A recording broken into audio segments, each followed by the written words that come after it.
ꯑꯍꯥꯟꯕ ꯃꯛꯇꯗ ꯃꯤꯔꯦꯜꯒꯤ ꯃꯤꯡꯁꯦꯜ ꯂꯩꯇꯣꯞꯁꯤꯟꯅꯤꯜ ꯑꯁꯤꯒꯤ ꯃꯥꯏꯀꯩꯗꯒꯤ ꯃꯌꯥꯝꯕ ꯕꯤꯀꯥꯁ ꯌꯦꯟꯕꯦꯁꯅ ꯏꯀꯣꯛꯅꯣꯅ ꯇꯔꯥꯝ ꯅꯣꯛꯆꯔꯤ ꯃꯌꯥꯝꯒꯤ ꯃꯐꯝꯗ ꯈꯨꯗꯣꯜ ꯇꯝꯖꯅꯕꯒꯤꯗꯃꯛ ꯉꯁꯤ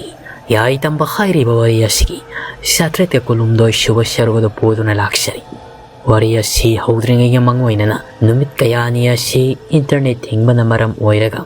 ꯑꯃꯗꯤ ꯍꯥꯞꯀꯠꯀꯗꯕꯗꯨꯁꯨ ꯄ꯭ꯔꯣꯕ꯭ꯂꯦꯝ ꯈꯔ ꯂꯩꯕꯅ ꯍꯥꯞꯀꯠꯆꯈꯤꯗ꯭ꯔꯤ ngasidige Yaitambasi hapa husirabani mayam amuk taminarasi 723 suba sarukado matamdi jara jara khanghoduna hausinki nong mapung phana ngalari nakala maromdana shana khulani shana khulasida laingam madu masadu karigumba ma itau tormi pauthama yadu sumangairi hanagi iman manadi Shanagi saji marong badu makoy na ngarang talo badu dagi mahussaga manadaba itilamadi makoy ani magpahurarabani saji adu busu makoy na kunjamiyamga hawtaba thidana hawna chaminakrabani ngasidi masadu itin tinto ihaidana chakriba kunja singa dudi amatte karisu tawdana saji adubu pharuriba hatluriba makoy ani mag adudi phibamame itau tawre Laingam su pijau indana Mongolgi pamel pak aduda pamtuna lay ayuk ngangrana ba koro mahang ni kingar ko matamda mayom biado wakal nungsuk nungsana ma makai imong tatogli mayom biya nang bukaray set ki hayri ba nune yum da shum laysan gada bagi sarupudi mapali pal thoktana chat pa duna di mapayedana khali aisu karo mai kai da chat kada banoi biyama Mayombi maki mabungve yengni talaingam ashwai phawbadang thoknugedana tawbani aduni nipi masa haibasidi wakal adumak mangdana laibaduna phagadaba nati chathokluro aduga nei bema yoimong ba haiba natra mahakasu khara pukmen pawminaw ko angang ado mabuksil yamna sengba arot po mamata thamang ngamdaba kullasigidamagta khanba angang amakak torot khondana na loinagadaban salo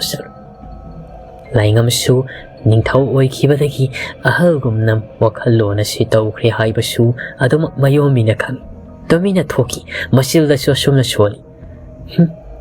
sahidi aina kharadum hankhigum tawani adubu aina adumak Talaingam haidana kaukibadagi ningthauga oisankre hausikti kayada anchakriyo yengoni adubudi ima ipa animakna kau haidana kaukibani phari ngarang mahakna thoklo haibadusu thokidri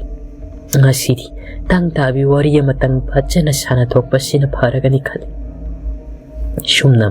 mayombi adusu wakhal nungnangna adumak thoklakpan lama khang de hek thingnari yoimong bagi mayum tangna ni ko mahak na laki basi yoimong basu mayom bi manak na lakpaga mapasal lambi adu da chap lemni yoimong badi wakal inong nungay na mamay suk tharaga lipi mayom bi na yoimong ba ay na ngarang thokla kita bagidamag nang na ay bu waraw gani hay na khali adu wafa masi sengdoki hay na lakpani ay din nangonda hay krabaduni afinga fay oina ay na nahanong manangonda say kibadugi damagtasu ay buwaraw ko pamu mahakpulaki gadrakhan na ngay saribini ay di nong madis hoy na mahang halaklado na ay giawa sibo ko kanbigan sum na marup amagom loy na si kahin mawakal di toubiyu yoimong ba wa makamta ngang magamdi mapunsida laysaga loy naraktriba dinarakraba miway haibado oiban mayom bisu wafum khara khazik hairamdaga mayum lomda gram ado mokisakhiram yoimong basu mamita pira chelaga mafamaduda satkriba mayom bibu yengaga lehaw kayada thamoi kankraba aigi thamoi sida nungsi irik khiglaba nungsi inot yawraklaba matamasida mahak noine na thairaga chatkri kayagi matik ay nanusiruri masakang na ining tawa madi lay merendi mamamakway na hayba yaro bagita magtaniko ang inang nasisakli ba may saksi pang manang di chaksya bataw na pang jakho na nang machila dito suna maglip pagalay nakala marom na nagkamdawi pauthamay masyado nungaydrabasyo nungayta yung kung siyang biyadugi matol tam nakakalagli siya itintido kong sutaw wang kraba yung kung siyang bisigi matol karak pada tol hay na bagum na kung asyok yam na ngawri ba sinakarigi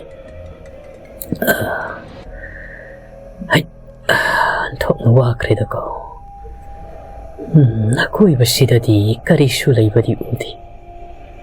tungan ba yek na ba ko doon tiyang nakadabas sumandi ay kumtara kita isa siya manumay di pauthamay yung kong siyang bitudagi mako amani kung tang tarak baga kang na makhatam na grong hay ng untagi makot na habas yung amawda laymay da bob hay na takiban kudakta taibang wakal mangkri hinglibra siribra to kangdi longkrak longlaga maya ka tong ikyang maya di otok na daraga na ikri nakalamarom na numit na kingarak lawa matamasid kamdaw ya syom na purum tiyal koldari niyo yamata siyang lakri majaro ki manakta kunjani pani piya mata hanglatri kari kita magtan masakay na may siyak na ngawrami mahak na masaga bhaw mana daba ang angasina karayo ay di gilag libano mong pamlom di gilakraga makalay minakriba sida Akiba madipok lamin atuga syom bagi imong da sumangayri syom bahalagta bagi wawa law na dana kapnag kong nabata na magkoy giti masyarway lamin kanada bu wakat lugani kanada bu khayrugani syom bagi damok wakat pamlayti kung jamiyam na yadraba suyada shatkibani maki loy na biyado su mapita na kapsyaban na pampaylayti masyaro masani pa pikru hay na nakaurari bado maduwiyeng ni hayraga manggol ta pamli masani pa pikru taway lakpa na langol tawraga layri basisu manggola to magsanay hawkraba pun siwari mata mahagningsing mangamdrabani way lakpa na ima Aisu isung imana ba singga thok laga sana ningi imana ba matang pibiyo ayum sida sumlay ba siyam na tali imagi bungo imana na hak thok pa yadi hayda na kayarak ana haykro haybano kunjami am singa sini ichari yeng libam ineng ay pamdi makoya mata ay giyumda siyang birakta ba na hinapay isa kanaga suloy na bayadi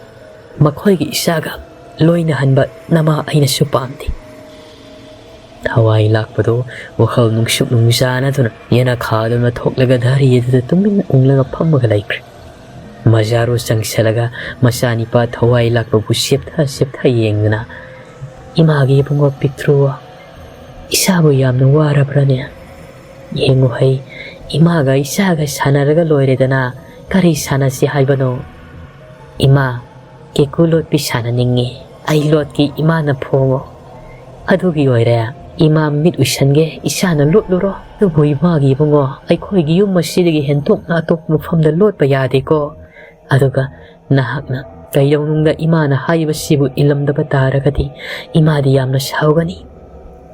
oy ima ay ima na hayba loy na mang ingani wahay kaya si hay na piktruwa do mama wamit usalam laga imong adom na changkri ama ani tara masing tiraga lew Nyaki matungda mamit pang thorok ang matamda masyado sana makilot kray imong da siyang laga masyaro na ti asyum na tawri ngay sirekta makoy tonggala somdagi yumthang na ba yana kamadagi kanago manipa karanil lumlagay makoy masyal sumurum sulaga haynay tabratada ang sila iratilla matong maram kang manati yeng na banat hasilak libra haybados pitrugi mong pamasyomdagi laki mong pamdagi puklaga hawgalagpani su haynari masibu ay koy na mazaro kang ringayda paraga kaday na nung puraga lamtukluwa na paroy drane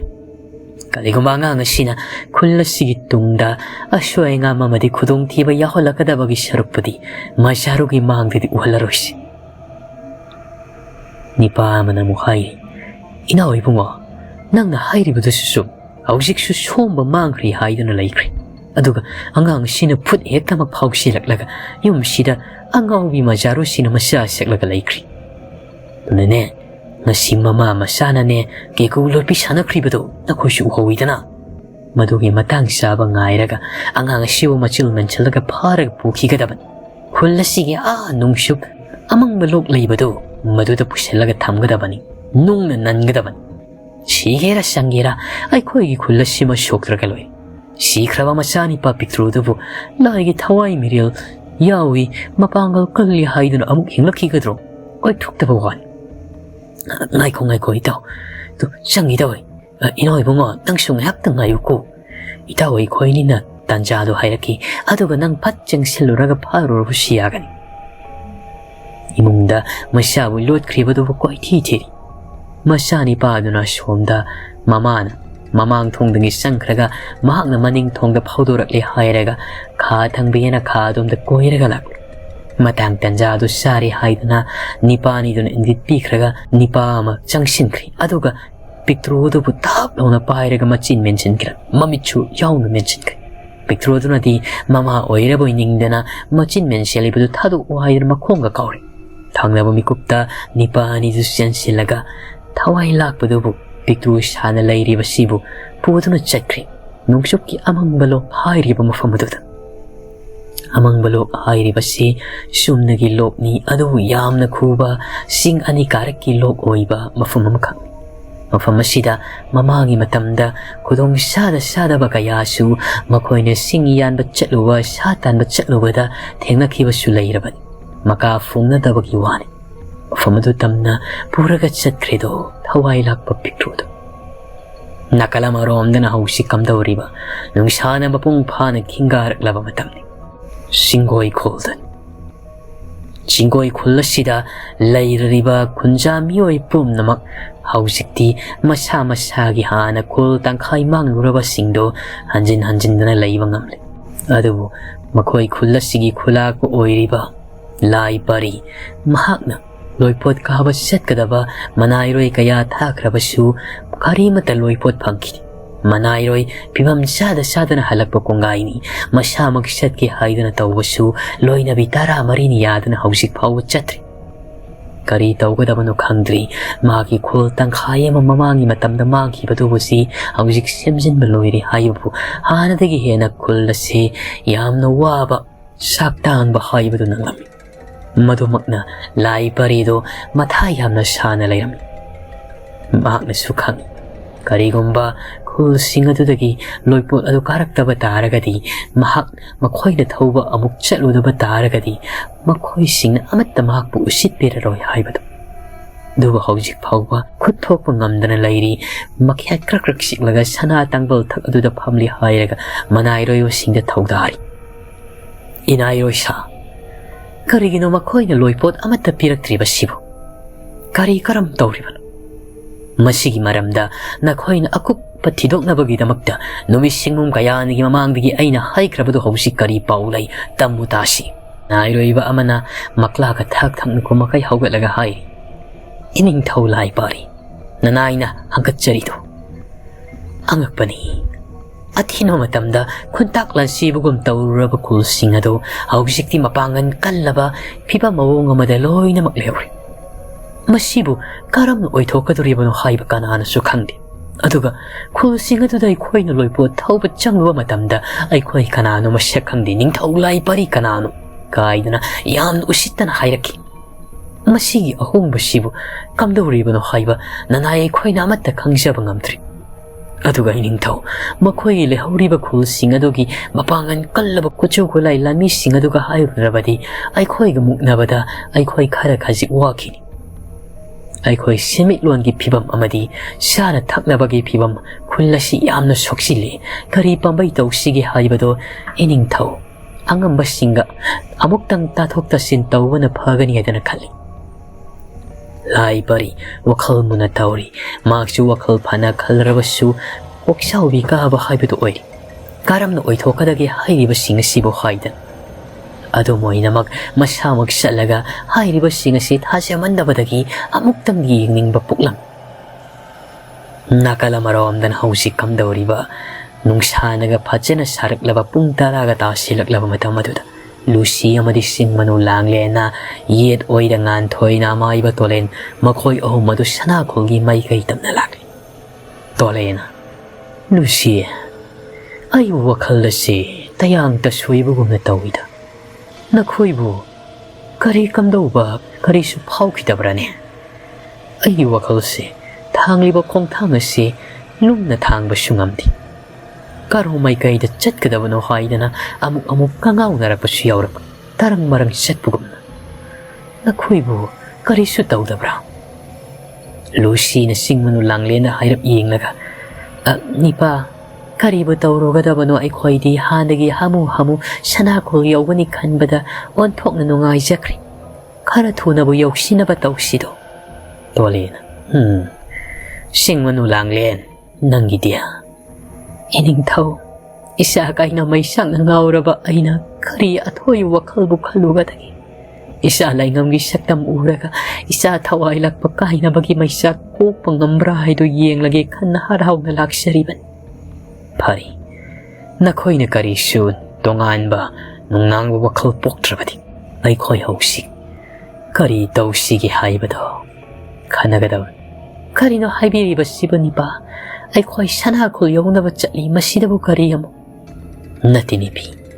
ꯑꯩꯒꯤ ꯋꯥꯈꯜꯁꯤꯗ ꯌꯦꯛꯅꯕꯅ ꯑꯩꯈꯣꯏꯒꯤ ꯈꯣꯡꯒꯨꯜ ꯂꯤꯅ ꯇꯨꯡꯏꯜꯂꯛꯄꯒꯨꯝꯅ ꯇꯧꯏ꯫ ꯌꯦꯛꯅꯕꯁꯤ ꯑꯁꯦꯡꯕꯗꯤ ꯑꯣꯏꯔꯣꯏꯗꯧꯔꯤ꯫ ꯑꯃꯥꯏꯕ ꯇꯣꯂꯦꯟ ꯑꯩꯒꯤ ꯈꯣꯡꯒꯨꯜ ꯂꯤꯔꯛꯇꯨꯅ ꯑꯩꯕꯨ ꯀꯣꯏꯇꯥꯟ ꯇꯥꯟꯅꯔꯛꯂꯤꯕ ꯉꯝꯂꯤꯕꯁꯤ ꯑꯔꯥꯏꯕ ꯅꯠꯇꯦ꯫ ꯀꯔꯤ ꯇꯧꯁꯤꯒꯦ ꯍꯥꯏꯕꯗꯨ ꯈꯟꯅꯁꯤ꯫ ꯅꯈꯣꯏ ꯅꯈꯨꯠ ꯆꯥꯕꯤ ꯈꯨꯠꯂꯥꯏ ꯁꯦ ꯇꯣꯂꯦꯟ ꯃꯈꯨꯠ ꯐꯠ ꯇꯤꯡꯊꯣꯛꯄꯒ ꯍꯪꯁꯥꯡ ꯑꯃꯈꯛ ꯂꯨꯁꯤꯗ ꯄꯤ꯫ ꯑꯗꯨꯒ ꯃꯈꯨꯠ ꯅꯥꯝꯃ ꯇꯤꯡꯊꯣꯛꯄꯒ ꯁꯤꯡꯖꯪ ꯑꯃ ꯊꯣꯛꯂꯛꯏ꯫ ꯁꯤꯡꯖꯪ ꯑꯗꯨꯅ ꯆꯤꯡꯃꯅꯨꯂꯥꯡꯂꯦꯟꯗ ꯄꯤ꯫ ꯇꯁꯦꯡꯅ ꯍꯥꯏꯔꯕꯗꯤ ꯇꯣꯂꯦꯟꯒꯤ ꯃꯁꯥꯗ ꯐꯥꯎꯔꯤꯕꯁꯤ ꯄꯨꯡꯇꯥꯏ ꯇꯥꯏꯌꯣꯟꯅꯕꯅꯤ꯫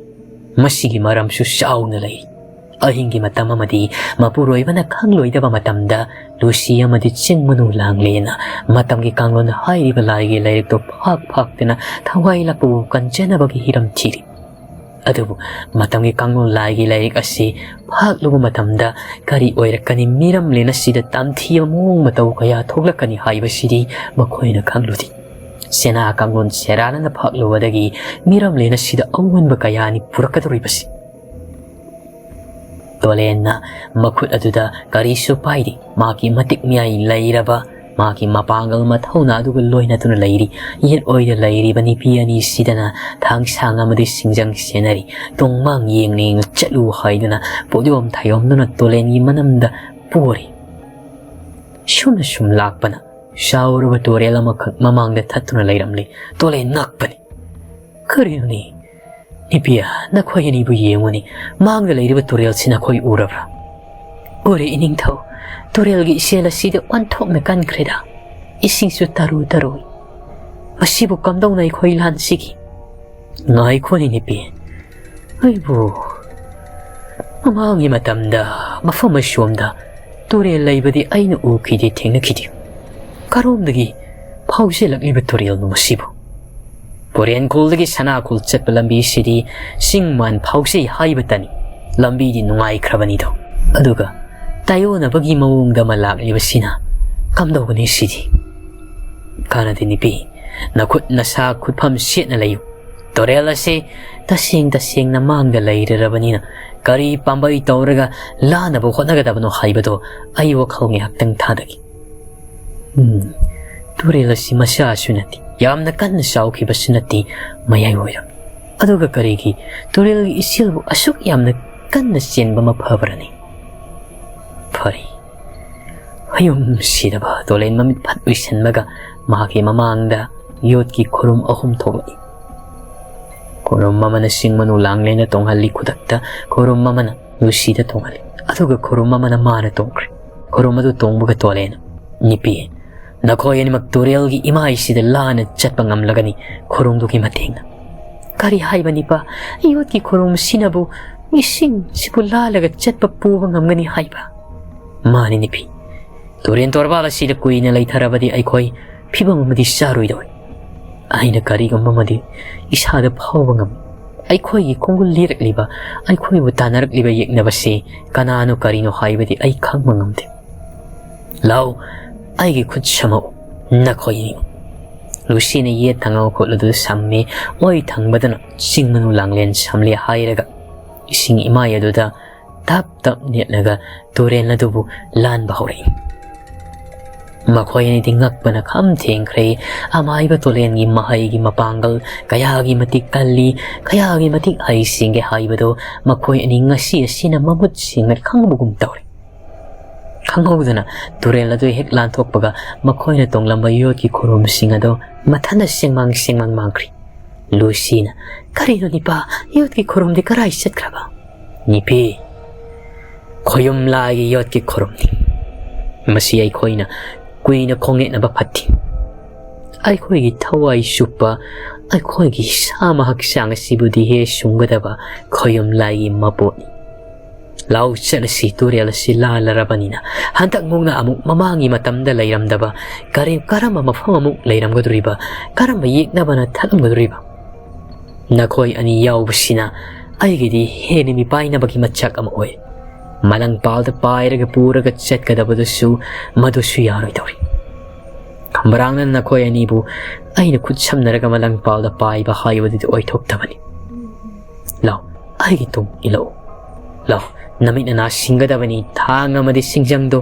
matampum namak tharoi dabani ko ni pi wahai kya si haina tolena duma khongit na chatkri matam di chara hausin ki numisigi nung saga hai tharakang matam do yausilakli ashom na chothi sana masugi marangba nupa masunam matpheloi ba khudai do siali hairaga haingang singadu thaduk lamnaga lakli sabhawana lairamga do budugi maikai tam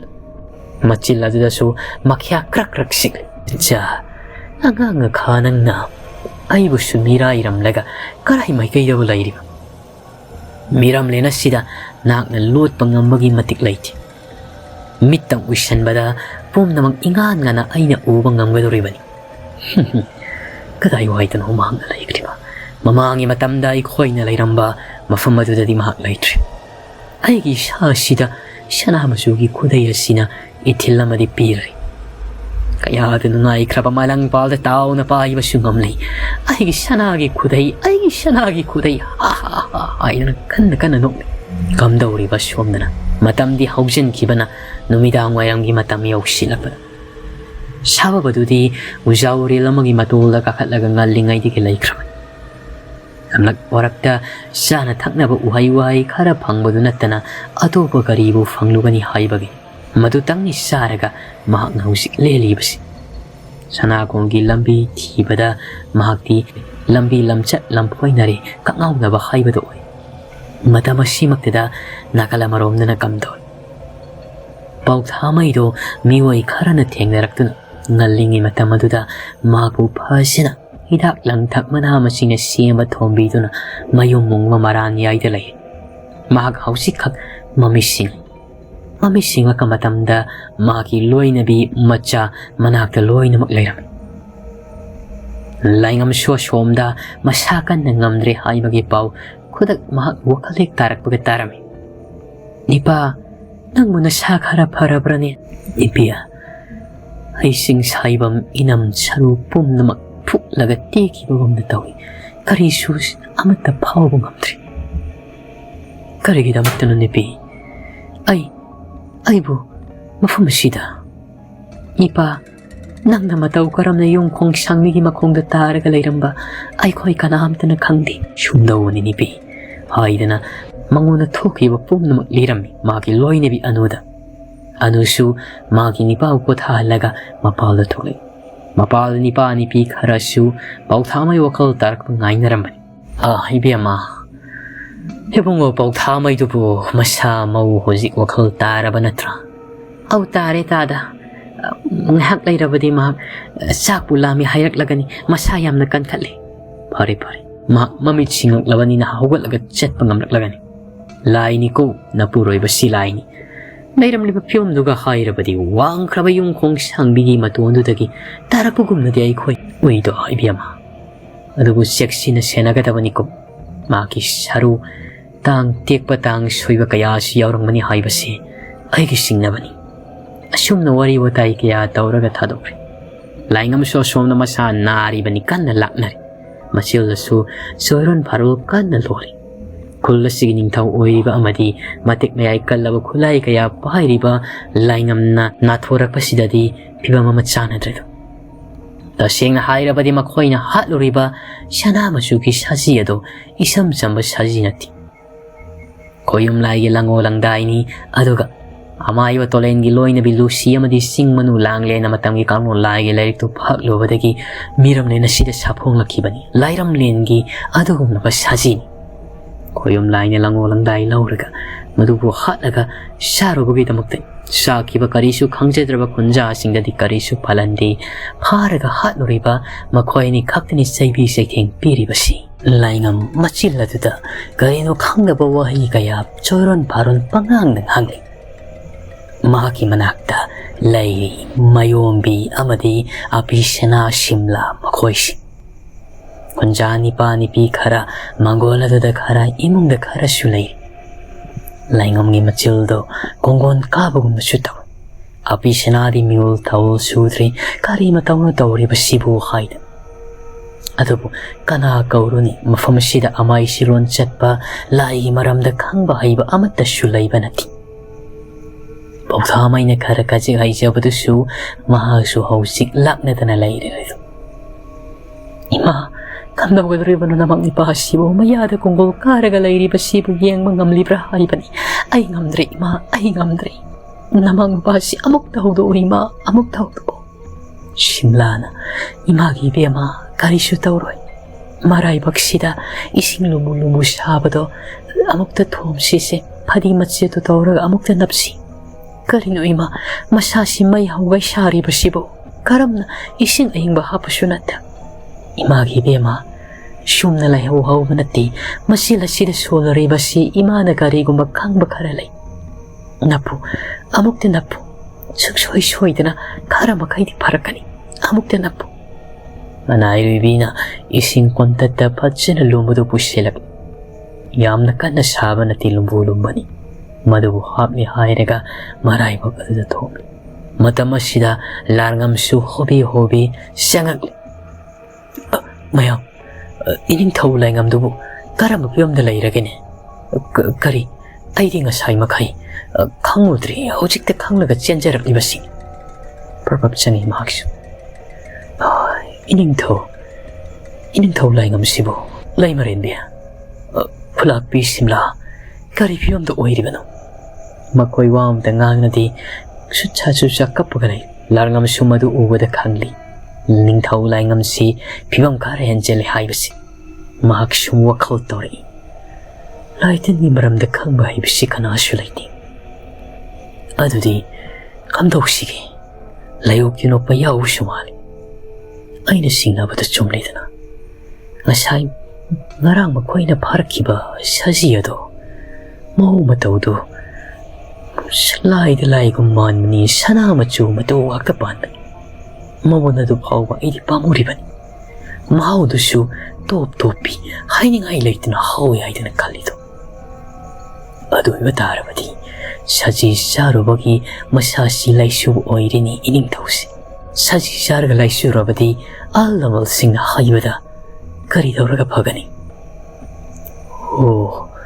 ꯅꯤꯡꯁꯤꯡꯂꯛꯂꯤ ꯁꯖꯤ ꯆꯥꯔꯒ ꯀꯔꯤꯒꯨꯝꯕ ꯂꯥꯏꯁꯨꯕ ꯇꯥꯔꯕꯗꯤ 이닝ꯊꯧꯒꯤ ꯃꯁꯥꯁꯤ ꯑꯩꯈꯣꯏꯅ ꯄꯨꯊꯣꯛꯂꯦ ꯍꯥꯏꯔꯒ ꯈꯨꯜꯒꯤ ꯋꯥꯡꯃ ꯁꯣꯝꯗ ꯂꯥꯏꯊꯧ ꯑꯃꯗꯤ ꯄꯥꯡꯊꯣꯛꯇꯕ ꯌꯥꯔꯣꯏ ꯃꯗꯨ ꯂꯣꯏꯔꯦ ꯍꯥꯏꯔꯒ ꯃꯁꯥꯁꯤ ꯀꯣꯛꯊꯣꯛ ꯆꯥꯝꯊꯣꯛꯄꯒꯨꯝꯅ ꯈꯨꯜꯒꯤ ꯄꯨꯈ꯭ꯔꯤ ꯑꯃꯗ ꯏꯔꯨꯞꯍꯟꯒꯗꯕꯅꯤ ꯀꯔꯝꯕ ꯂꯥꯏꯊꯧꯅ ꯇꯧꯗꯣꯔꯤꯕꯁꯤꯕꯨ ꯑꯩꯅꯗꯤ ꯃꯗꯨꯒꯤ ꯃꯔꯝꯗ ꯈꯪꯕꯁꯨ ꯂꯩꯇꯦ ꯈꯨꯌꯨꯝ ꯂꯥꯏ ꯃꯍꯥꯛꯅꯕꯨ ꯁꯥꯟꯕꯤꯔꯕꯗꯤ ꯑꯩꯈꯣꯏꯅ ꯊꯃꯣꯏ ꯁꯦꯡꯅ ꯅꯤꯖꯔꯕꯗ ꯂꯥꯏꯔꯣꯜ ꯇꯦꯂꯣꯜꯃꯛ ꯉꯝꯗ꯭ꯔꯕꯁꯨ ꯁꯨꯡꯁꯣꯏ ꯁꯣꯏꯗꯅ ꯐꯔꯛꯀꯅꯤ ꯍꯥꯏꯕꯁꯤ ꯑꯩꯒꯤ ꯊꯥꯖꯕꯅꯤ ꯑꯗꯨ ꯑꯣꯏꯕ ꯇꯥꯔꯕꯗꯤ ꯑꯩ ꯁꯪꯌꯦꯡꯅꯤꯡꯉꯤ ꯏꯕꯗꯨ ꯄꯥꯈꯪ ꯃꯍꯥꯛꯄꯨ ꯁꯪꯗꯥꯏꯅꯒꯗꯕ ꯑꯣꯏꯔꯤ ꯊꯃꯣꯏ ꯁꯦꯡꯅ ꯅꯤꯖꯔꯒ ꯌꯦꯡꯂꯒꯦ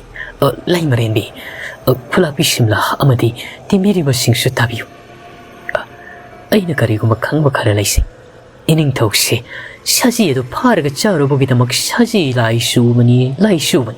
ꯁꯖꯤ ꯂꯥꯏꯁꯨꯕ ꯍꯥꯏꯕꯁꯤꯗꯕꯨ Ibado pakang maka samday na kadabani haisya kadaman non jagadaban. Aduga masase koktok samtok bigamuna kulgi pukri de lupan kadabani irupan kadaban. Maduda soiduna pagan. Miyam singadu larngamda mamit kupta kayeng. Larngam siyandak marag purum tel kuldagi wakal nungsuk nungsanaraga laki banina kulla sida lairarabasu matam karadi mahak iyomdagi mapal thuktuna laiki. Madumang ani laingam gi masada thuklibasi hausik khakta khanglaga chelaklibasi. Larngam da munna munna yengnei simlana ibunga larngam nangbu laitin gi maramda kari khangmaga laibagene kamdawgadoribano naning thausibu masibu ai koina kanmangamgadoribra aidi wari chalaingam gi khanbada mama mapa oiba makhoi mafam asida laglarabadi kayada nungaigadaba machagi awaba taribasibu udrabasala amaiba tolen makpo larngamna khulakbi ikoi maduda wakhang manglaga laibagi matam nati aikoi hausi kari tawgadagi haibado ai haisagi kol sigi wangma shomda awang pangna putoklasi aduga aina khangba haiba khara sise naraga laithom pangthoklaga tingbang bra haibadu yengnasi ibado mahakti haisa non jaraga pumnamak yabani thamoi tabu senglabadi tausido aikoi hausimak laithodu tawnaba tausi kana lai ining tawbu hapaga punabagi damak sagayama kudak sida chankhallu sagadabani kulasi awang pangmada puthoklaga ining tawbu laithok tawkadaban aduga laimarinbi pi angauba amadi ining tawgi koktagi tuan phawbu kuppa kunagadaba makhakti changani Miyam sing the swai lau fi angau wa khairak paduda simlana ibung larngam nak na hairi badu bukarino fi angau na karigi ining thausi thawai mi bu lai thau tawringe chat kidra bagidamang apha bu sangadriban maki sajirai su basi bu phanana bagidamakta aina kanna hona jaduna amuktang ni laibak yengsagi kui salak labadi susoi soidana ining thausi kanhamdana phaba pun mangamdana saji olaga lamlakte tin kibasu mayai natragana khamnung sawatan kibasu mayai masi kanhana so haiba ngamloi amukta thuro nakoi sagai sabloi dribra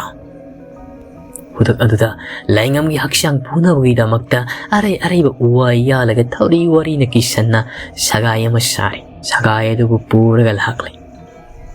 laingam du mathakta haplaga kulgi awang pang makallatom da thorak le haire numidang sida sangadaba polam sairam khudakta langlaga kunjami oi singna khara lablak lainaraga laranga masina ibudo pakhangu mathamoi de sena ningsaraga laingam gi mapunsi sengjel pibiu tinkok piu laikok piu hayana kanna ni sharam adu masibu tengbanga doribra mamanga duda usan maisya kaya siung laingam gi masagi akoi badasu usan maira thari nuga ibado wakang bada kachanaba polang serang kaya su hapli hairaga kanna laitho pangtokli tasingna hairabada sajiyado ibado mahaki langolang dai su oikriban miram lengi sunati koyom lairam lengi lairei bakta laiba sajiya makak kamdawna miram lena sida thoklak libanu haibadi kanana khangsabano matam di jara hausin ki ahingi matam haibadu oisanki nakala maromdana haujik phawbudi kari su ChingmanuLanglen amadi lusi asoi angam anayak yaudre yeknaba kayana su khongul ilakpagi mami fanglaba su manak phawdi yausilaktre tolen khongrai chali hairaga loinabi animaktubu tumallaga makna laimit thalaga yengnaga lai makna laimit thalaga yengno matamda masin marang oi miram len lairam len amadi tongan mataibang palyan chan magi laimit oi na ura karino haidana tang taba mata khangba ngamlamti adabu lusi amadi ChingmanuLanglen aniudu ingit tongnaraga aikhoi bu kara matamda lairek adu baba phanggadabana ngalingi matamde iru sadengdana pijet asing masilaga ngasi aroibo oina amuktanga khoyom laigi matamgi kanglo lairek adu phaklaga yengsi haina kribadubu mai pak lori tu besala thajabagi matung inna ngasi numit asi kanana laireng adu phaklaga parabadi karigum likhul kharadi phanglagani na thaji adana lusi asina tapna nasol pikna hai mapuroi bagi mamangadi makho ini tumsi na banga sai makai sariban ChingmanuLanglen di maklak nikle ngarang numidang su mamang mahada yamna kiraba mamangda mangbada fawba thajadraba thawdok kaya ukibani manglan aduna maram oiraga lairik asi makha tana phakningri adubu masi Lucina haibasidi ma hitokpadi ngamlamdi mapuroiba tolena komlen tunghun tan khibadu ngaiba tabani haidana masida mahak inkitora makhoina lairibasi umanga makhak karisu khudong thiningai thoklaroi haidana tolena khangbadagi mafam asida makhoi lamdallabani nyaki matungda tolensu makok brang sa loina bi ani do yanglam laga mafamadu da mahak tum da basim sakrida amai ba tolena ko kamon ye taina khibaga krok na ko khibagani ipi ani su tapna hawalak laga Lucina ChingmanuLanglen da hai ina ipi ama isani ba thawai lakpado aina kari ga malikul khara ngarang phangbangam ki ngasi du sung shoi dana phangbangam lagani haidana thasi ChingmanuLanglen isani pa thawai lakpado suklam mafamada yamna wana law kongna aina uram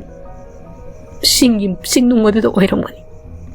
karigumada masada chaina ko pibagumna su aina taki aigi manglanda ukibado isa sibu matup tara mari thokna kaklaga hali haidana uramkibani sakangdaba sudabaduna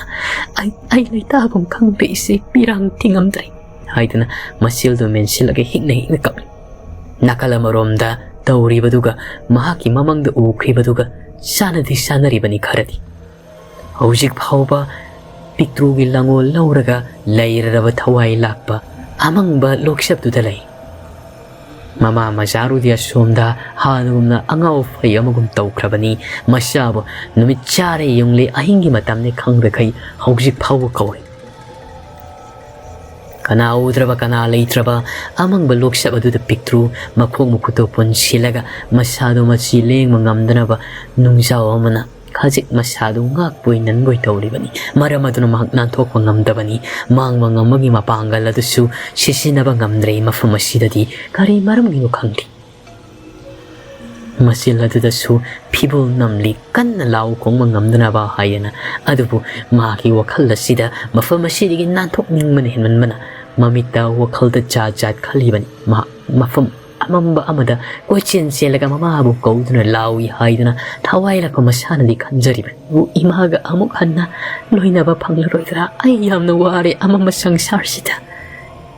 kikuloi pisanarobagi kachil laimona chenba haibado asibu oirabra ima haidana kauli mathamoida kauwe wani mahangna makol thoki khankibagi wani machildi people namlabanina masi pangna fauleng mangamda maya mafai ama fauba kang mangammanati karibu oirakadari karibu thoglakadari thawai lakpa majarugi mafamdadi pitru oiribasi sumna makangna amangba lokshabasida manghigadoribra punsi longhigadoribra Yengba Tare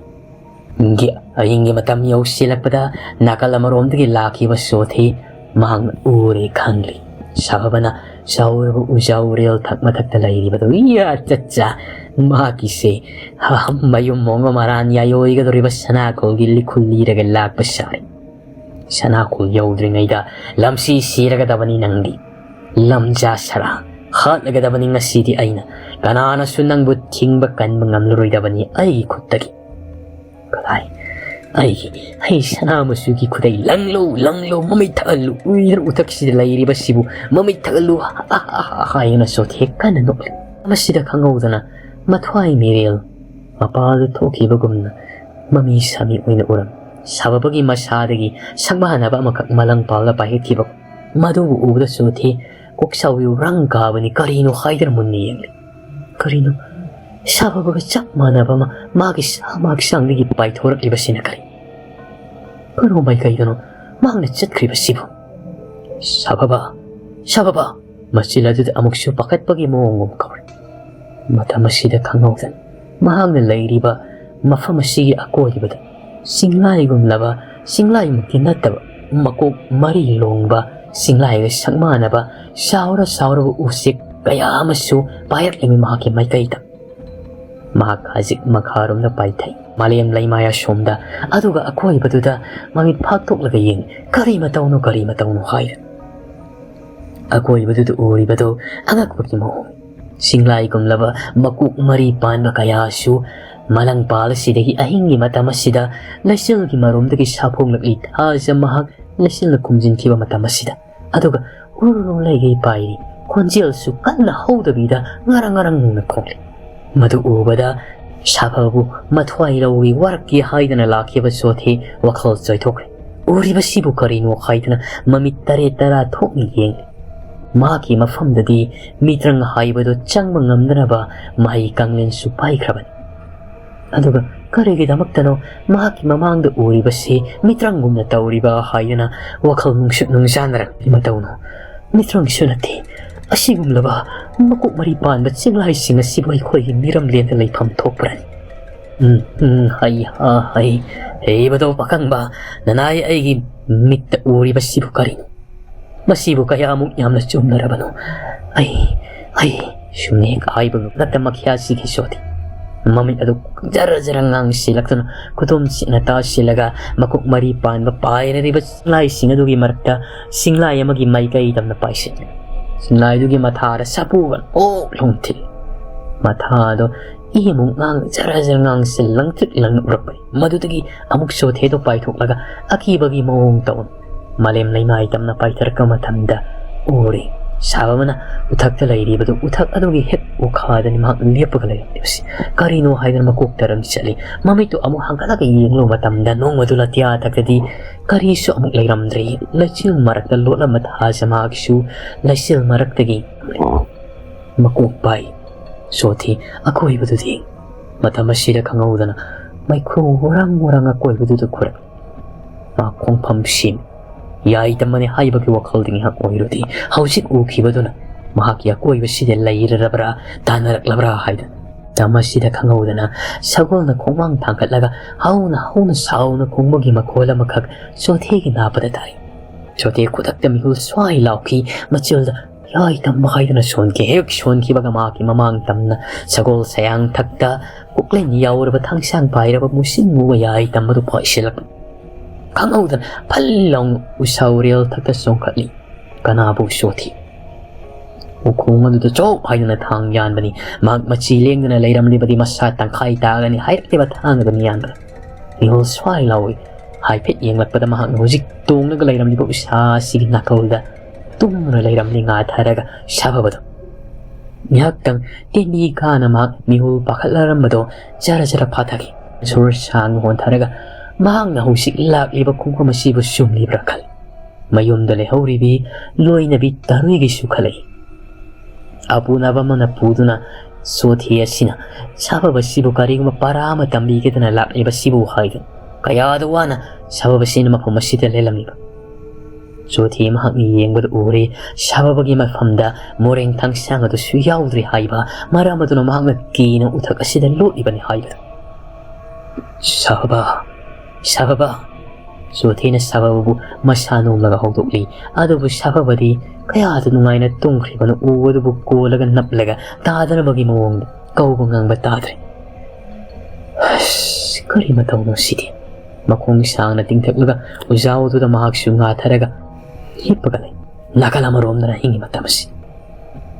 kanna laithaw tawri larangamdo lairol tiloram da khang manate mahangat mathamoi singna yebado pakhang mathawni saribani adubu hauji phawba tengban bagi mamiya mate uramde